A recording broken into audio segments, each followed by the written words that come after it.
Hello, good evening. Let me be among the first to congratulate you on your honor, Mango. Well done. I'm Steve Dorsey from Gatehouse Media in Austin, Texas. Can I get a welcome? Anybody? I want to thank those of you who didn't head to, actually, I need to fix that, that's better. We're here to talk about Tim Harrower for a few minutes. Who here has read his book? Has anyone heard of his book before?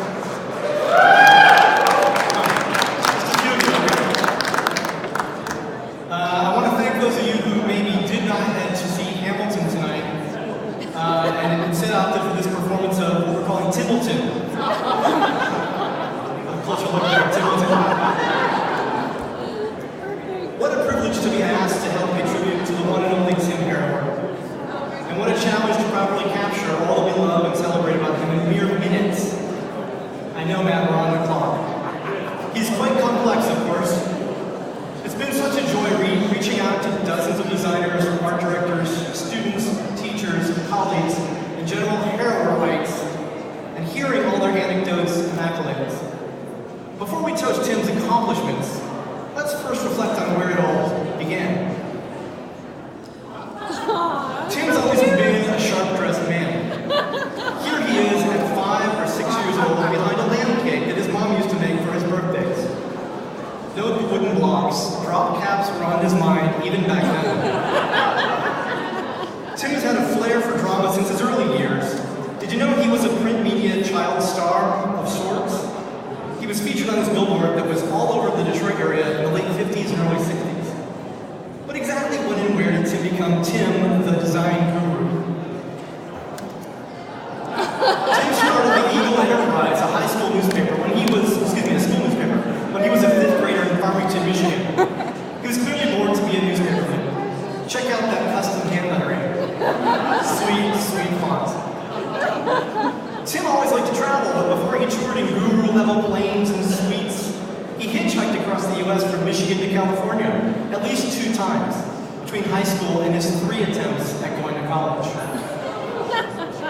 Tim's high school graduation photo, just because. You knew this was bound to be a little "this is your life," right, Tim? Finally, we jump to a rare photo of Tim in his early years at the Oregonian, clearly camera shy, even in this, what I call a pre-selfie. But Tim's calling card was ultimately the handbook, of course. And who besides Tim would dare to take on such a daunting task as writing not just 1, but 2 defining textbooks for journalists in different disciplines of the business? Here's some of the first pages from the News Designer's Handbook. Classic Tim style, isn't it? Time for the origin story. I've learned things doing research for this that I actually never knew. Tim's wife, the talented and lovely Robin Harrower, tells us, as I watched him put his News Designer book together, I could see that it came about because no one had written a concise, well-illustrated book on news design, and that it was badly needed in the news industry. Mario's not here, is he? Okay, all right. Here's how it started. Tim decided to go for the big time and applied for the features editor job at the Times Union in Rochester, New York. During that interview, he did what many people do. He fibbed a bit about his qualifications. Interestingly, from the same era, J. Ford Huffman, Randy Stando, Dale Peskin, Dirk Castleman, all were working there at the time. So quite an esteemed aura. Once on the job, he realized what a fine mess he'd got himself into and scrambled hard to figure out what the heck he was doing. Imagine Tim Harrower struggling to design a page, right? Within a few weeks, he analyzed how things worked at that paper. Not an easy task, as you know. As well as news layout, typography tricks, graphic ideas, he took that information and developed cheat sheets to help him design the features pages. All those things he learned through that baptism of fire, it was all very stressful for him, she said. Here's the first edition cover. And wherever did he come up with that concept for the cover? They say that if you're going to borrow, steal from the masters, right? Hat tip to Norman Rockwell. Bookman and Helvetica are classic. Now, according to Tim, his design inspiration is finally explained. Obviously, the only 2 fonts available in Quark Express 1.1 for free. Over the years, in 7 editions since 1987, the Newspaper Designer's Handbook has sold about 100,000 copies. And since these textbooks are sold and resold again and again and again, Tim has conducted over 200 workshops, 100 newsroom consultations, and dozens of keynote addresses, often to crowds of 2,000 to 3,000 people. Which means he's spoken to roughly 30,000 high school students and college students, but he's quick to add, that doesn't mean they listened. Which could be a world record. But he's no snake oil salesman. In talking with Tim before his presentation, he was concerned that this was all too much braggadociosity. He was worried about potential narcissism. He felt awkward about puffing himself up any further. Don't worry, Tim. We're here to do that for you. In fact, in researching this, his wife Robin admitted, we were surprised to realize that we took 0 photos over 20 years worth of workshops. I guess we were just too busy doing other things to think about it, which really speaks to the nature of things. Even the Russians needed better design. Here's some pages from his book that was also translated into Russian. So you have a powerful world leader, goon, and a powerful global design guru. Or just 2 dudes on the Too much? Too far? That was from Tracy Collins, by the way. So the handbook is in Russian, Polish, even Chinese. I'll never forget when students fought over the single Chinese copy he let Denise Reagan and I take to China in 2009. Imagine, Tim's handbook was published in the world's 2 largest communist countries.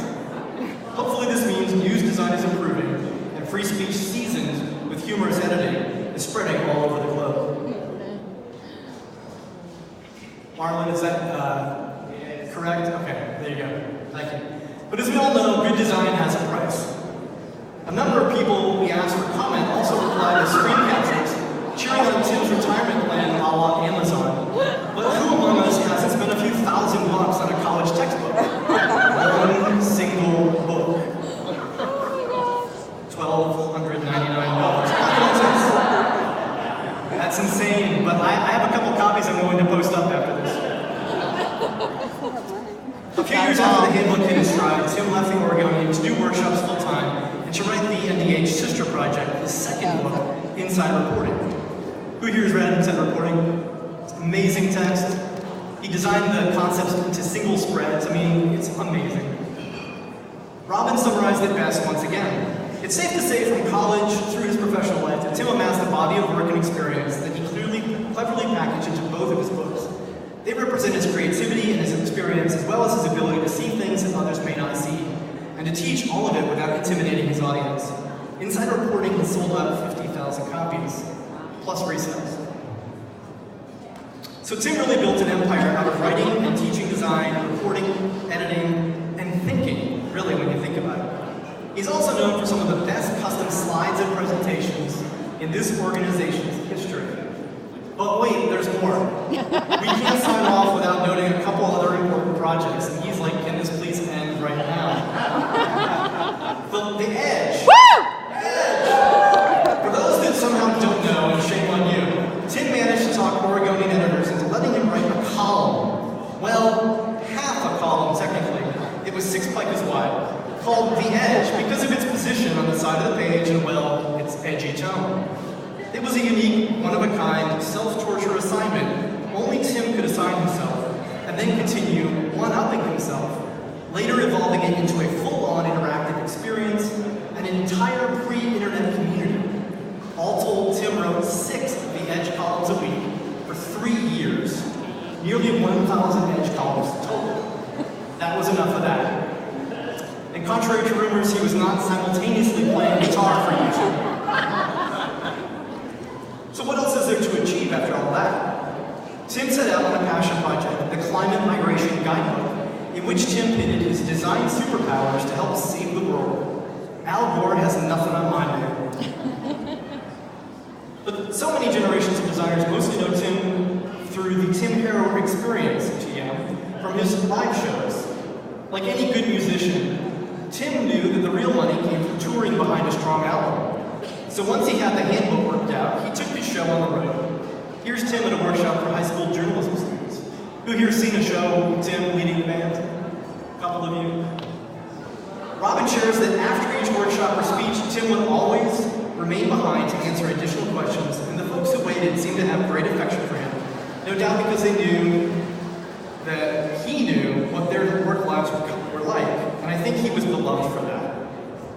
Here's Tim explaining how this news page would be helpful to the public in the event of a zombie attack. Because you never know when that's going to happen.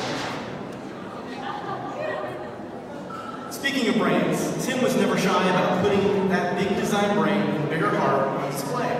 He was a steadfast supporter of the society over the years. Tim delivered help and inspiration so many times. Here's Michael Whitley, Tim, and Harris Siegel. Which of these is not like the other?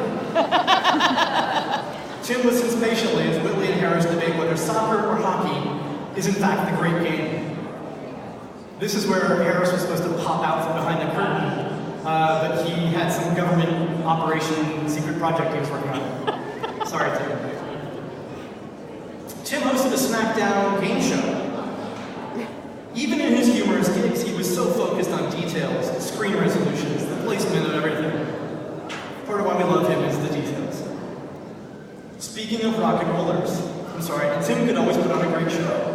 Remember that time he read us a bedtime story in St. Louis? Speaking of rock and rollers, he hosted our awards program that year and let his inner minstrel out to play. So Tim, here we are. Without further ado, comedic tangents. It is my absolute honor and privilege to help recognize Timothy James Harrower for his decades of service in teaching, training, transforming modern news design, reporting and editing, and sharing a drive for better design with generations and continents of visual journalists. He always ended his emails with "yours for better design." And we can think of few others who have cared as much, had the lasting impact on our craft, or done it all with such humor and humility. Thank you, Tim.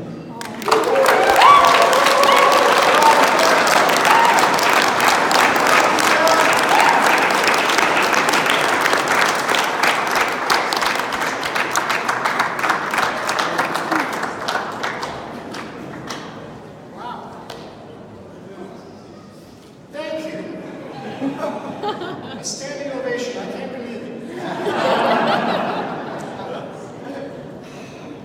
You know, actually, that felt an awful lot like watching my own obituary.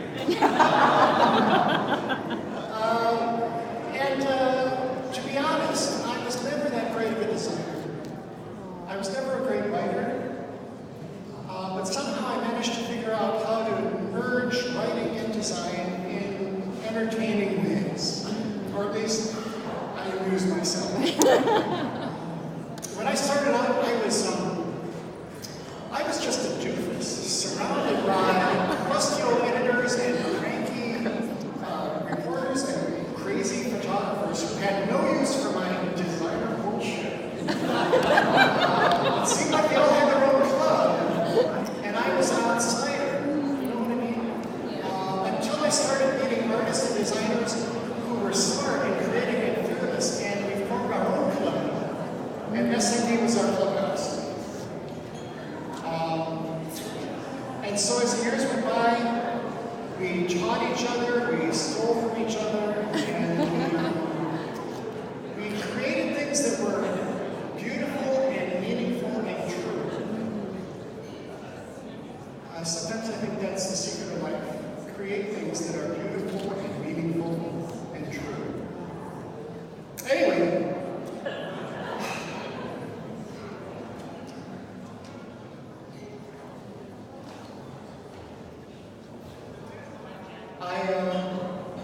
I just want to say thanks again for your friendship, your support, and your textbook dollars, which are funding my retirement.